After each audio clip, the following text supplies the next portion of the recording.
it. Is President Trump too close to Musk? Just to be, it's not that I'm not happy about it. I mean, Elon Musk, and I think I'm the first one that really built the narrative. He came in basically in the spring and early summer, and most importantly, he backed our play, which was this was going to be a MAGA plus election. A base plus these dissident moms at the school boards. And people have been trying to moderate President Trump even on the campaign trail.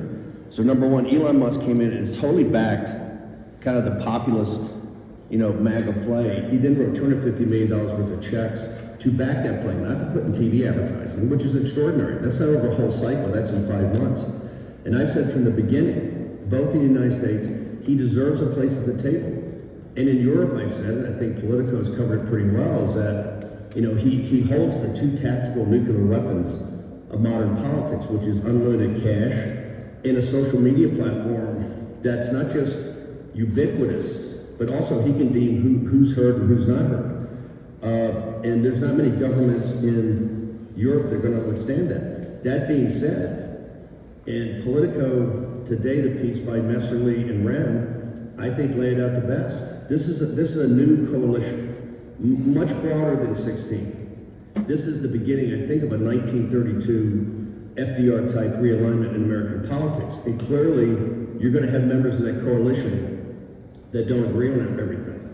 I do fundamentally disagree with some of the basics of the Mark Andreessen, Zuckerberg, Elon Musk, Peter Thiel outlook, philosophy of life and the philosophy of politics. And there's going to be clashes. But I think the Political article today is the best at summing it up. President Trump is good, particularly about people arguing, ideas, and the best idea and the best policy wins. So going forward, it's going to be quite tense. I actually think that we're winning this round, and we're winning this round pretty big.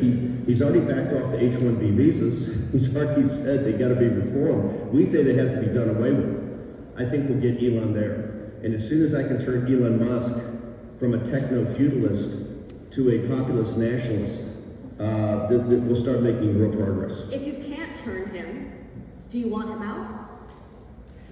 If you can't turn him, look, the bottom line, he's not going to be totally out. I mean, there's reporting today that he is going to have some access, I think, to the EOB, maybe an office over there, particularly with Doge.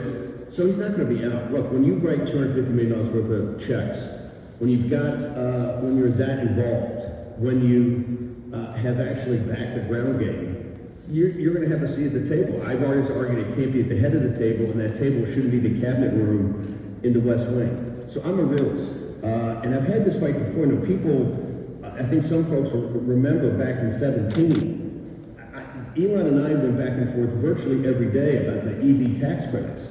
Which I told him at the time, I said, people making $32,000 a year are not going to underwrite you and these venture capitalists on a company that could be worth billions and billions of dollars, maybe hundreds of billions of dollars. That was Tesla, and I won that round. So I've gone with Elon before. We're going to go at it again. Elon's not going to go away because he's got, like I said, he's got the 2 tactical nuclear weapons but do you think he has of too modern much politics, and he will use those tactical nuclear weapons. Do you think he has too much influence right now? I mean, he's been posted up at Mar-a-Lago. He's been in Trump's ear nonstop since the election. As a teacher in Harvard Business School, kind of in the first year, there's power and there's influence. What's shocking to me is he doesn't have much power. Why do you say that? Because he doesn't have the ability to actually make decisions and inform those decisions and drive those decisions.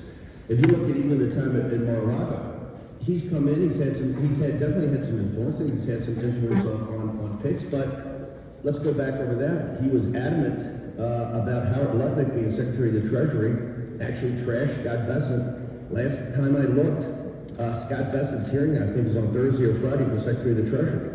Many of the picks that he wanted didn't come to pass. Some of the picks did, right? So he's had some influence. He's had some influence over policy.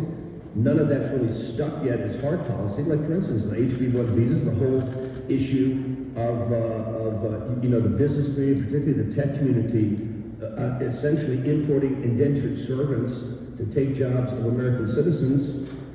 He's had some influence so far. but it hasn't. Those policies haven't stuck. It's going to be a constant.